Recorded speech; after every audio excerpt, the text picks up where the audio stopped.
Blanc, qui est un égyptologue, directeur de recherche CNRS, et il est aussi responsable de la mission archéologique française de Thèbes Ouest.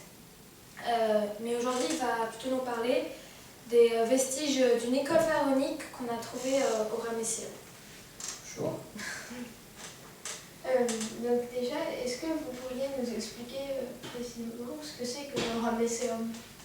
Oui, alors le Ramesséum, c'est un temple qui a été fondé au XIIIe siècle avant notre ère par un grand roi égyptien qui s'appelait Ramsès II. Voilà. Donc Ramsès II, lorsqu'il est monté sur le trône, il y a eu deux chantiers prioritaires qu'il a mis en place à Thèbes, c'est-à-dire à Luxor, qui étaient le Ramesséum, donc son temple, qui était un temple de culte pour lui, d'ailleurs pour sa personne divinisée, et puis en même temps aussi pour célébrer le grand dieu Amon de Karnak. Et puis dans la vallée des rois, c'était le moment aussi où il fallait qu'il commence aussi déjà à préparer sa future tombe royale. Donc ça a été les deux grands chantiers. Donc le Ramesséum est avant tout un temple de culte royal, mais aussi divin.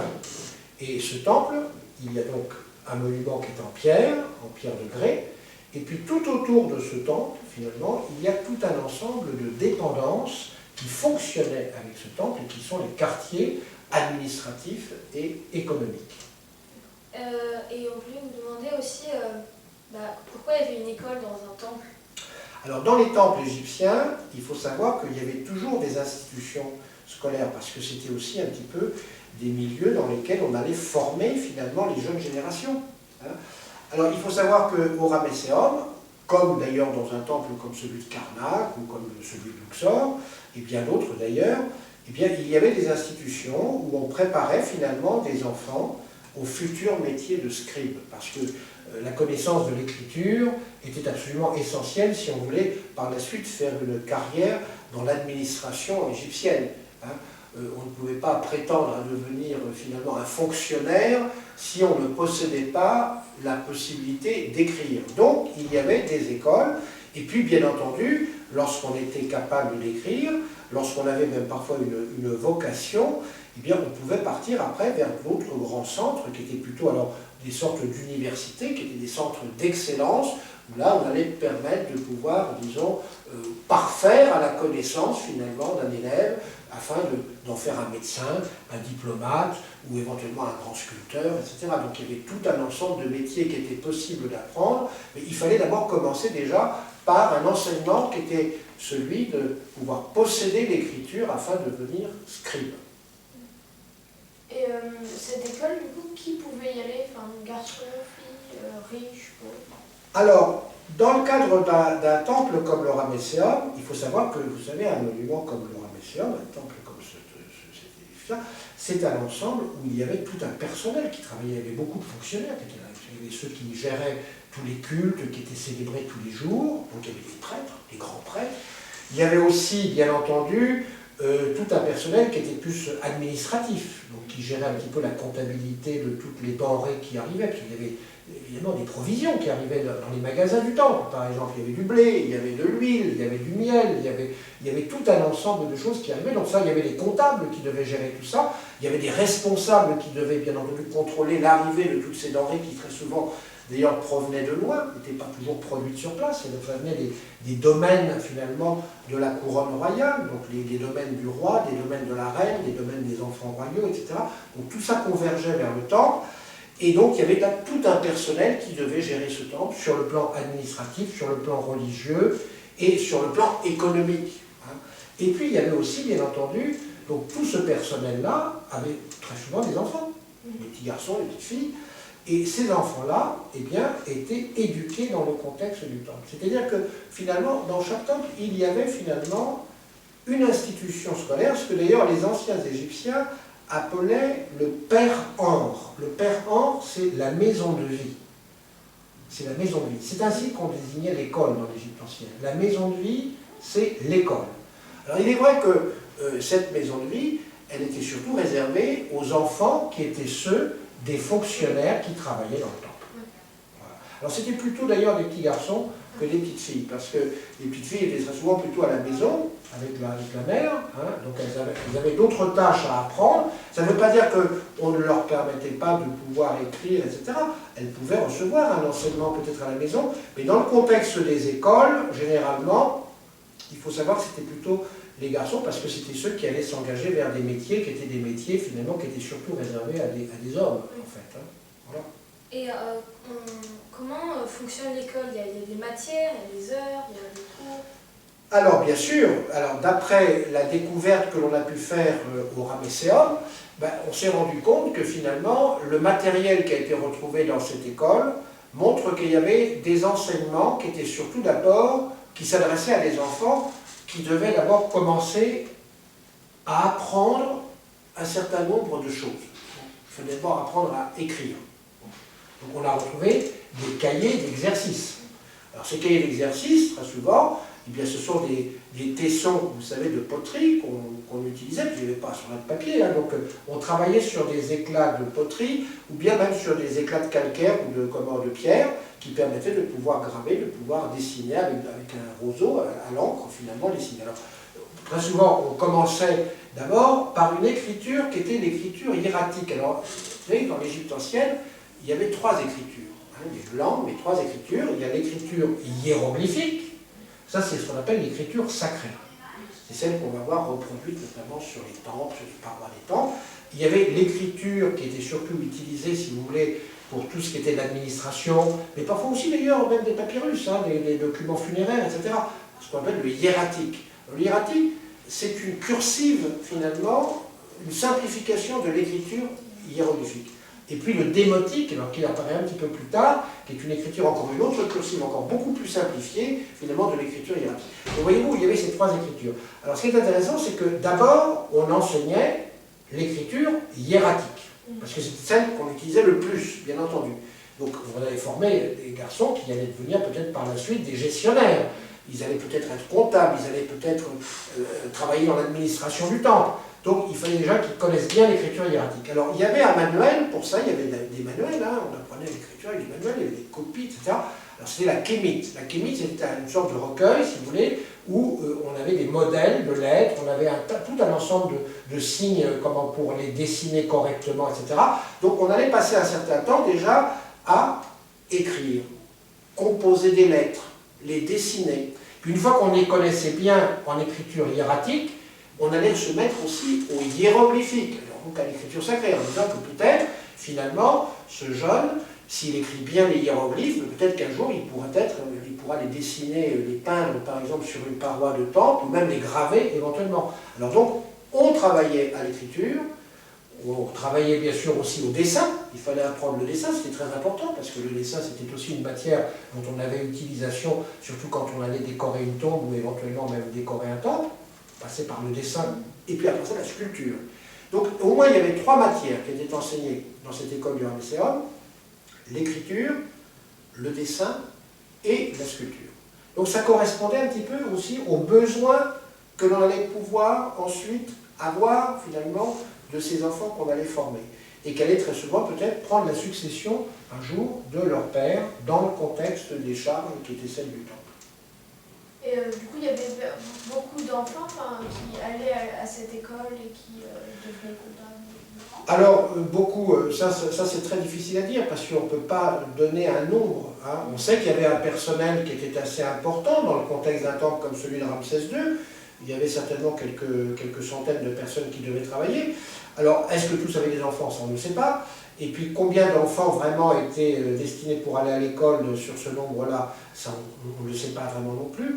En tout cas, ce qui est vrai, c'est qu'à travers les documents que l'on a pu retrouver, on voit bien qu'il y a des mains tout à fait différentes, c'est-à-dire qu'il y avait vraiment plusieurs enfants qui devaient apprendre, ou bien à écrire, ou bien à dessiner. Alors c'est assez amusant d'ailleurs parfois, parce qu'on trouve finalement, voyez-vous, sur des petits éclats de pierre, des études de sculpture. Alors parfois c'est très naïf, hein, c'est très malhabile, donc on voit vraiment que là c'est un débutant qui n'a vraiment pas encore bien compris les règles de l'art. Et puis sur d'autres documents, alors en revanche, on voit que là il y a un véritable talent de l'élève, donc celui-là on se dit, il a déjà un peu plus d'expérience, déjà il a bien acquis finalement les leçons du maître. Donc, voyez-vous, toute cette documentation nous aide beaucoup, finalement, à voir un petit peu l'évolution aussi de ces élèves au fil du temps. Alors ça, c'était pour les heures, évidemment, qui étaient les heures d'études, les heures d'enseignement, parce qu'on apprenait aussi la lecture, hein, bien entendu. Il y avait les sagesses qu'il fallait apprendre par cœur, hein, qu'on devait réciter, qu'on devait même recopier parfois. Ça, c'est très important, parce que, vous savez, dans les écoles de l'Égypte ancienne, on apprenait aussi aux enfants un code de bonne conduite, pour devoir bien se comporter vis-à-vis des êtres humains, vis-à-vis des personnes âgées, vis-à-vis de l'existence, de voir comment il fallait prendre un bon chemin. Le chemin du fonctionnaire devait être un bon chemin, donc ce chemin devait être tracé et il fallait absolument s'y conformer. Et ça, c'était très important parce que c'était une façon de montrer que aussi l'éducation apportait finalement des solutions à la vie, en fin de compte, et surtout au comportement que l'on devait avoir durant l'existence, vis-à-vis des autres. Oui. On voulait aussi vous demander où est-ce qu'ils avaient lieu les cours? Alors, les cours avaient lieu finalement en plein air. Voilà, c'est les cours qui étaient en plein air parce qu'on a bien retrouvé des structures, voyez-vous, qui étaient plutôt d'ailleurs des petites salles dans lesquelles devaient se trouver des ateliers, alors où les enfants qui apprenaient la sculpture devaient travailler. Il y avait probablement des petites salles aussi où devaient se réunir, où se tenaient les professeurs. Et puis il y avait une sorte de grand préau, si vous voulez, alors qui devait être probablement couvert par une sorte de vélum ou un plafond, en tout cas, pour protéger les étudiants, enfin les élèves du soleil, surtout quand il y avait le soleil. Donc ils étaient en principe installés, voyez-vous, sur des sortes de nattes végétales, et puis c'est là, assis en tailleur, qu'ils devaient faire face à leurs professeurs, qui leur, qui les faisaient travailler en fonction des cours qui se donnaient. Ou bien l'écriture, ou bien le dessin, ou bien la sculpture. Voilà. Et puis, alors, bien entendu, il y avait des périodes d'études, donc on travaillait quand même assez. L'élève qui travaillait bien était récompensé, l'élève qui travaillait mal, il était quand même sermonné, hein, il faut quand même le savoir, parce que là, on a des textes qui nous le disent, et qui disent que celui qui ne travaille pas bien, il est battu. Hein. Là, le professeur n'hésitait pas à donner des corrections, finalement, aux élèves à cette époque-là. Hein. Ça, c'est écrit, on a des textes qui nous le disent. Hein. Et puis, il y avait aussi des moments, bien sûr, les moments de divertissement. Hein. Il y avait des récréations, comme vous avez ici. Donc, c'est la même chose. Donc, il y avait des sortes de récréations. Alors, c'est vrai que dans l'Égypte ancienne, il y avait des sortes de grandes cours. On a retrouvé devant l'école, il y avait une grande cour. Alors, il y avait des sports qui pouvaient être pratiqués, que ce soit de la lutte, que ce soit du saut, enfin, plusieurs activités sportives. Et puis, il y avait aussi, très souvent, des étudiants ou des élèves qui restaient sous le préau et qui préféraient jouer à des jeux d'adresse, comme le jeu d'Osselet, par exemple. Donc, ils étaient en train de jouer au jeu d'Osselet. Ben, il faut savoir que, non seulement on a retrouvé, voyez-vous, du matériel scolaire, c'est-à-dire qui nous permet de savoir quels étaient les cours qui étaient dispensés, mais on a retrouvé aussi certains jeux, hein, qui étaient ceux de ces élèves en même temps. Donc, voyez-vous, il y avait des périodes d'études et des périodes de divertissement. Un petit peu comme aujourd'hui encore. Voilà, c'est un petit peu le même principe, en quelque sorte. Hein. Et comment vous arrivez à savoir comment ils vivaient aussi précisément alors qu'avec si peu de reste ou de...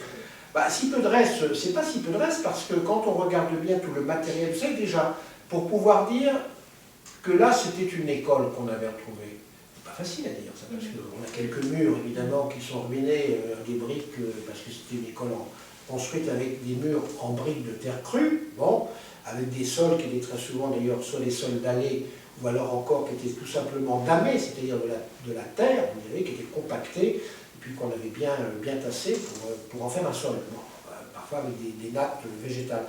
Mais c'est tout le matériel qu'on retrouve là, c'est-à-dire un matériel archéologique très important, quand on parle des ostraca, parce que c'est ça finalement le terme qu'on utilise en égyptologie pour déterminer finalement le matériel qu'on retrouve dans ce cadre-là. Ce sont des ostraca. Alors les ostraca, justement, ce sont ces éclats de poterie, et on en a retrouvé des quantités. Rien que déjà en documents hiératiques, c'est-à-dire qui correspondaient à des exercices d'écriture, hein, ou des exercices de lettres, c'est-à-dire où on recopiait la même lettre plusieurs fois pour montrer qu'on essayait de bien la dessiner, etc. Mais on a retrouvé des choses comme ça à plusieurs centaines d'exemplaires. Donc on a toute une matière, si vous voulez, tout un ensemble de vestiges retrouvés dans les lieux, même les jeux. Les jeux, on a retrouvé les jeux en place. Hein. Les jeux, on les a retrouvés en place.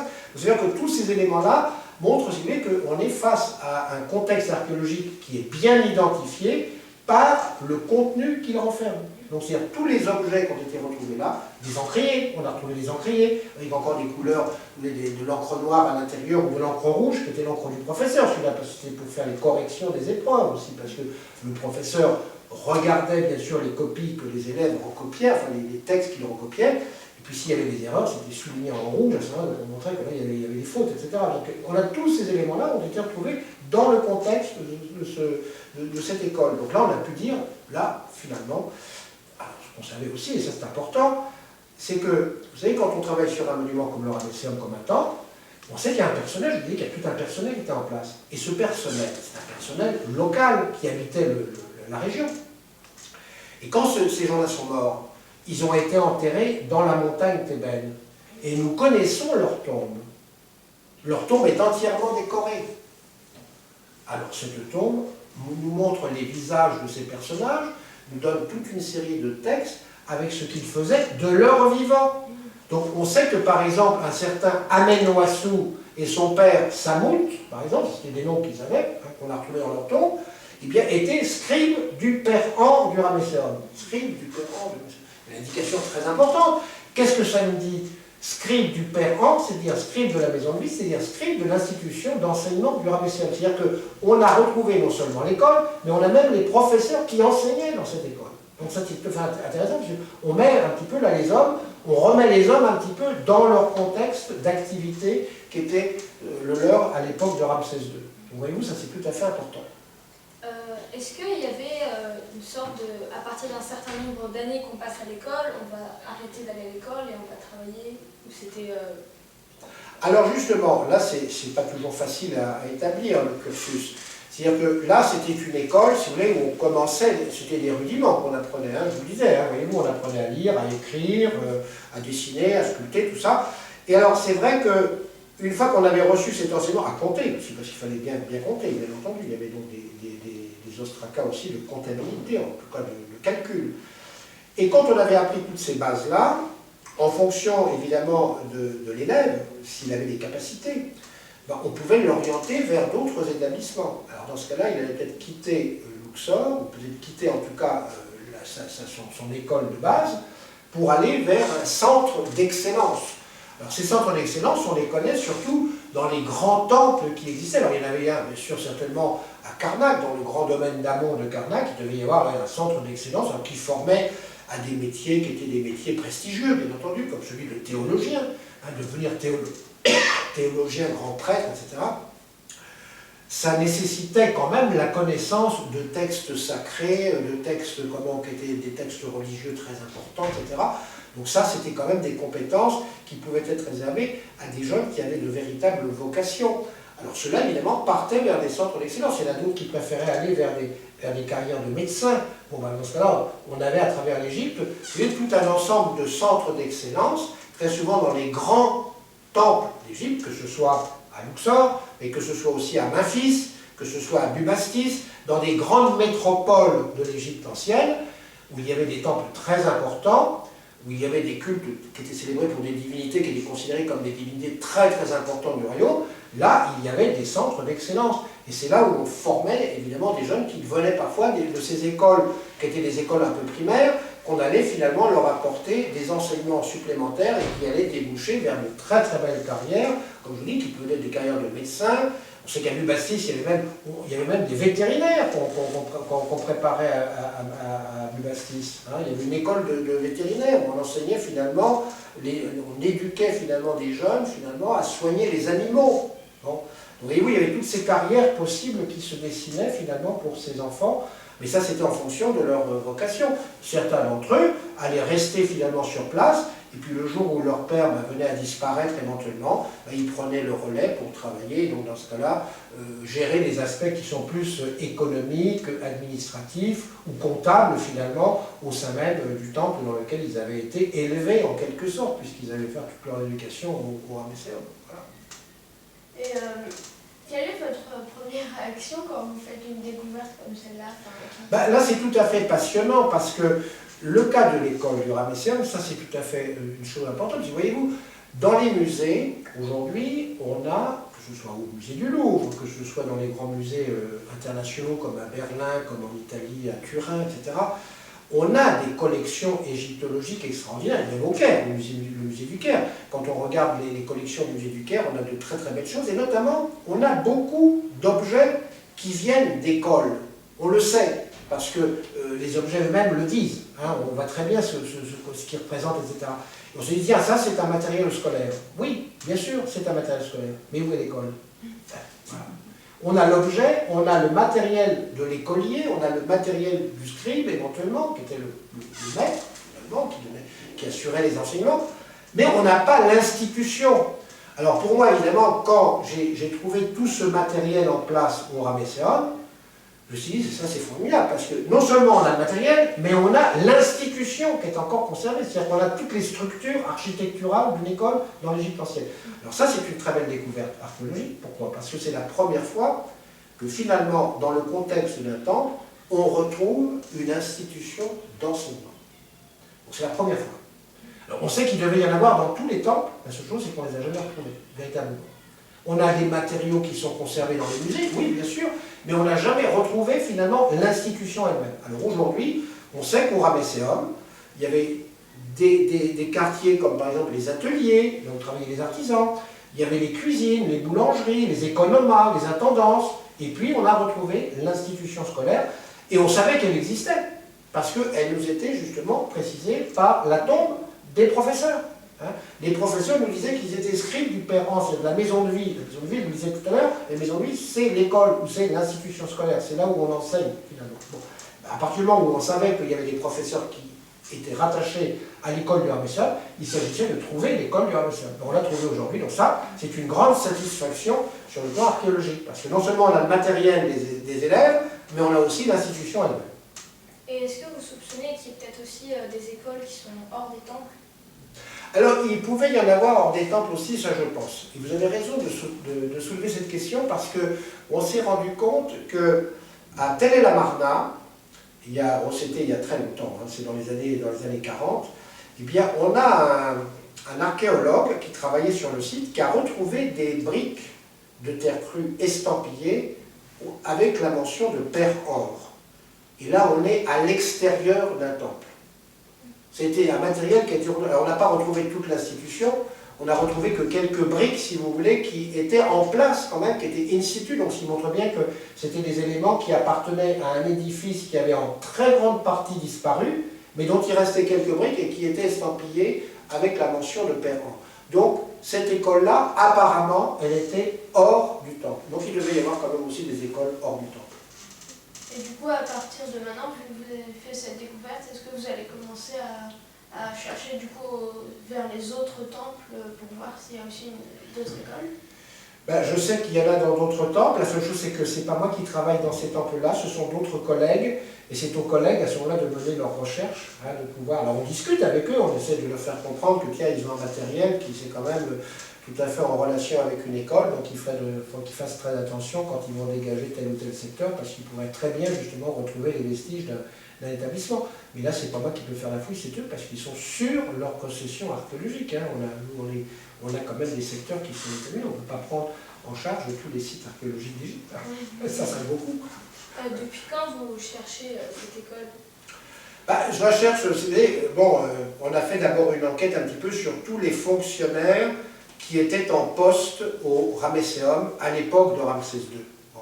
C'est-à-dire que finalement, la plupart des tombes nous ont donné des informations sur ceux qui étaient les directeurs des magasins, sur ceux qui étaient les responsables de l'eau, le directeur des jardins du temple, sur le responsable des ateliers de tisserand du Ramesséum, les scribes de l'école finalement du temple, etc.